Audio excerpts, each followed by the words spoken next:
Um menino estava na escola e ele gostava de impressionar os outros coleguinhas contando vantagens e inventava muitas histórias. Dizia que seu pai era um homem rico. Dizia que a sua casa era muito grande e espaçosa.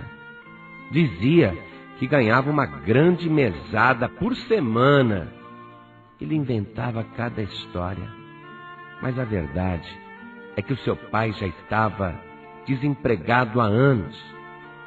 A sua mãe, tadinha, trabalhava lavando roupas para fora e passando para conseguir pelo menos o dinheiro do pão de cada dia.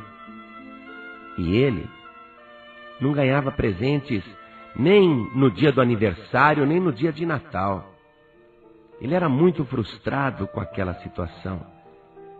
Mas na escola ele vivia uma fantasia.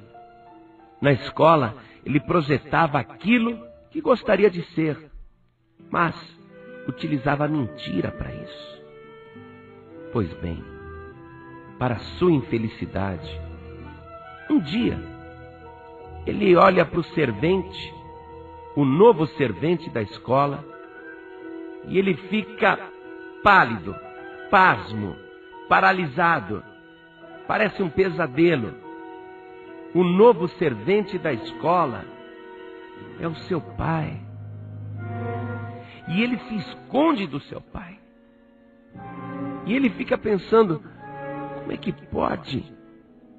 Meu pai desempregado vem arrumar emprego justo na minha escola e ainda de servente.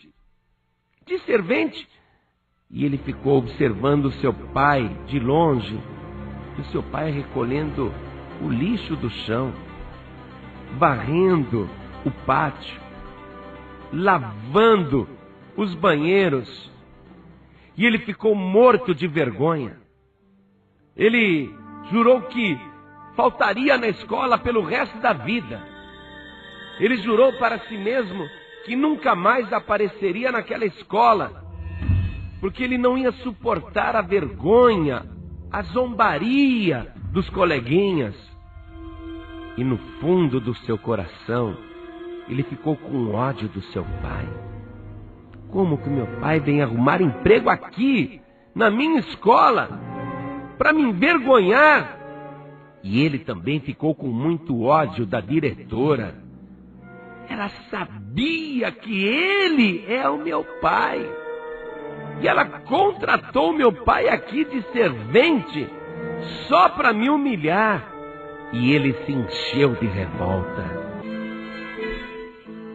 Será que aquele ódio, aquela revolta, aquela raiva era justificada?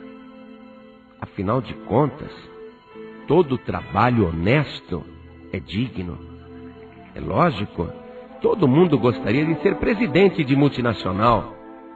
Todo mundo gostaria de ser gerente, diretor, um grande executivo.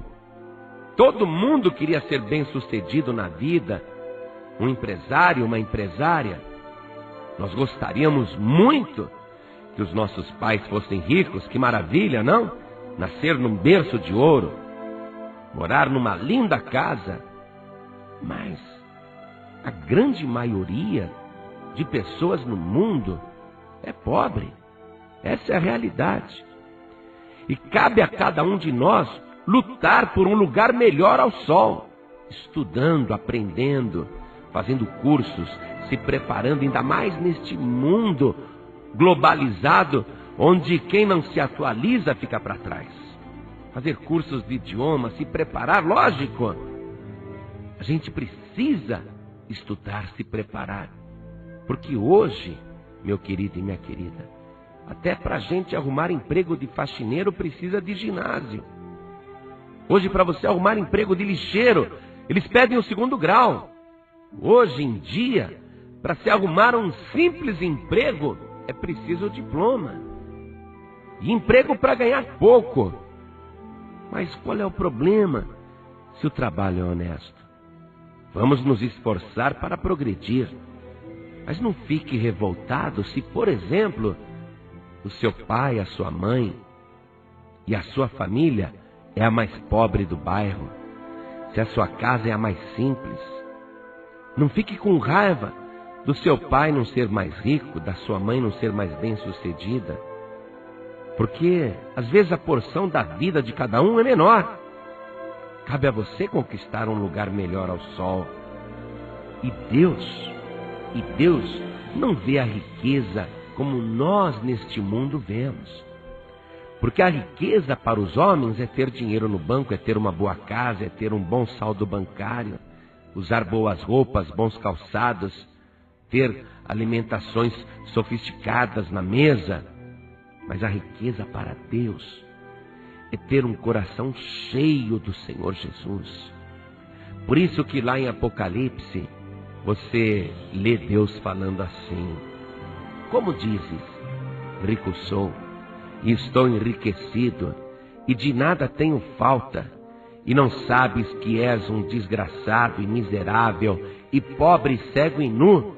Aconselho-te que de mim compres ouro provado no fogo, para que te enriqueças, e vestes brancas para que te vistas, e não apareça a vergonha da tua nudez, e que unjas os olhos com colírio, para que vejas.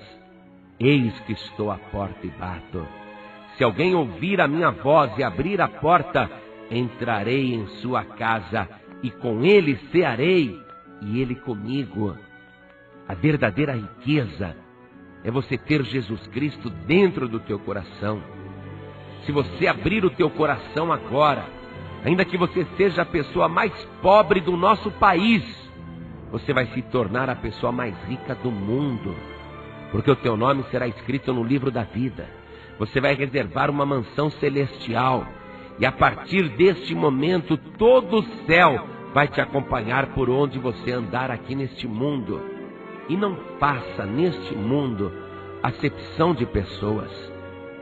O irmão mais novo de Jesus, o caçula da família de Maria e José, que se converteu ao ver o próprio irmão ressuscitado, aí ele viu que o irmão era diferente, que o irmão realmente era o Senhor e o Filho de Deus, e ele teve um encontro particular com o seu Salvador, Jesus Cristo.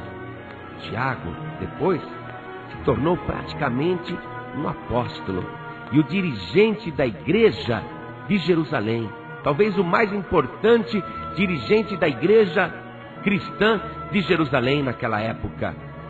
E ele escreveu na sua carta, no capítulo 2, o seguinte: meus irmãos, não tenhais a fé de nosso Senhor Jesus Cristo, Senhor da glória, em acepção de pessoas.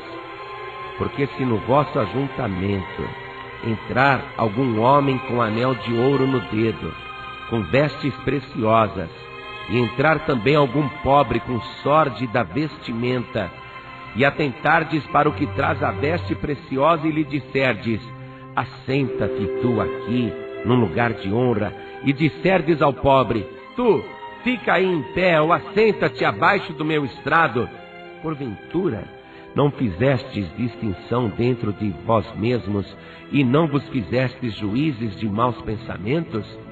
Ouvi, meus amados irmãos, porventura não escolheu Deus aos pobres deste mundo para serem ricos na fé e herdeiros do reino que prometeu aos que o amam? Veja só, Deus escolheu os pobres.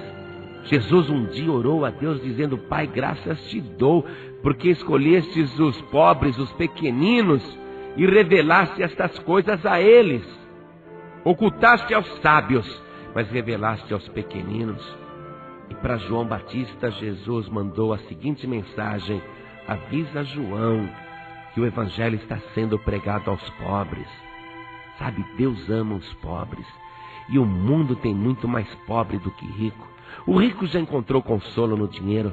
São poucos os ricos que se salvam. Jesus disse: porque eles confiam nas riquezas. É mais fácil passar um camelo pelo buraco de uma agulha do que um rico entrar no céu. Porque o rico, quando está com dor de barriga, compra remédio. O rico, quando está doente, paga um bom plano de saúde e um bom hospital. Mas o pobre, tadinho do pobre, ah, meu Deus, me cura aqui, porque eu não tenho nenhum bem além de ti. O Tiago continuou escrevendo, dizendo: vós desonrastes o pobre? Porventura não vos oprimem os ricos e não vos arrastam aos tribunais? Porventura não blasfemam eles o bom nome que sobre vós foi invocado? Todavia, se cumprirdes conforme a Escritura, a lei real, amarás a teu próximo como a ti mesmo, bem fazeis. Mas, se fazeis acepção de pessoas, cometeis pecado e sois redarguidos pela lei como transgressores. Meu querido e minha querida, não faça acepção de pessoas. Deus ama todo mundo igualmente, seja rico ou seja pobre. Mas Deus quer salvar tanto o rico como o pobre. E o rico diante de Deus tem que entender que ele é pobre, cego, miserável, nu e desgraçado, que ele está nu diante de Deus. Que a única veste que um homem e uma mulher podem usar diante do Senhor é uma veste branca, lavada e remida pelo sangue de Jesus. E o pobre também, viu? Não fique achando porque é pobre que já está garantido de ir para o céu, porque o inferno também tem mais pobre do que rico.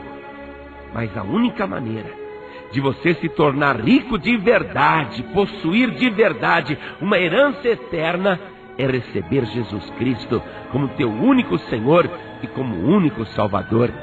Por isso, não seja como uma criança fantasiosa que fica imaginando coisas, castelos de areia, e mentindo e querendo aparentar uma coisa que não é. Pelo contrário, você precisa aparentar quem realmente você é.